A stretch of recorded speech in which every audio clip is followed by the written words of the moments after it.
Assalomu alaykum muhtaram yurtdoshlar, efirda Xorazm 24 informatsion dasturi.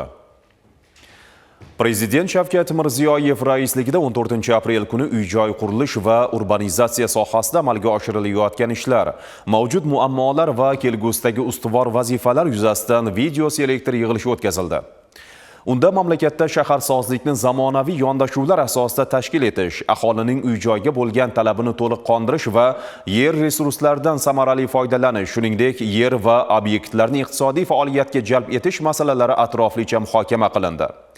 Yig'ilishda qurilish sohasidagi ruxsat berish tartib-taomillarni soddalashtirish, tizimda korrupsiya va ortiqcha byurokratik g'ovlarni bartaraf etish, bu borada raqamlashtirish va sun'iy intellekt imkoniyatlaridan samarali foydalanish bo'yicha topshiriqlar berildi. Shu bilan birga qurilish, arxitektura rejalashtirish hamda loyihalash ishlarini soddalashtirish borasida qator vazifalar belgilab berildi.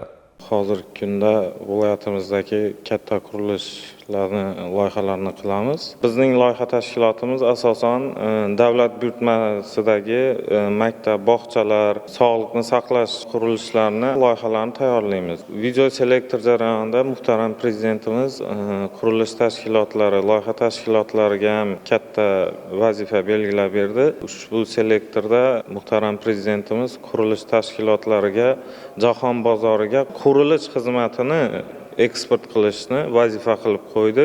Shunga qo'shimcha qilib, men o'zimga ham o'z sohamda, ya'ni loyiha ishini ham eksport qilishga o'zimga vazifa qilib belgilab oldim. Video selektorda quruvchi, loyihachi tashkilotlarga keng ko'lamli imkoniyatlar yaratib berildi. Loyihachilarni bajaradigan, ishiga oladigan ish haqini oshirib berdilar. Soliq imtiyozlari berilishi kutilmoqda. Mana shu imtiyozlardan foydalanib, tashkilotimizda qo'shimcha ish o'rnlari yaratiladi va ishimizni sifati ham oshadi. Hurmatli prezidentimizda bo'lib o'tgan hozirgi selektorida biza kutgan o'zgarishlardan ko'plari aytib o'tildi. Spes texnikalar to'g'risida ularni davlat boshqarma bojlaridan ozod qilish, keyin yer mulklarini bo'lib to'lashni yo'lga qo'yish, uni qayta moliyalash stavkasi asosida oldinlari 14% dan to'lanar edi. Undan ozod qildi.